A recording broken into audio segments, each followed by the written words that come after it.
நீ இருக்கும் நாளில் எல்லாம் இமயத்தின் மேலே இருப்பே.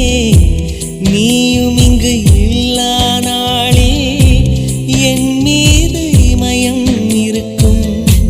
அஹிம்சையாய் அருகில் வந்து வன்முறையில் இறங்குகிறாய்.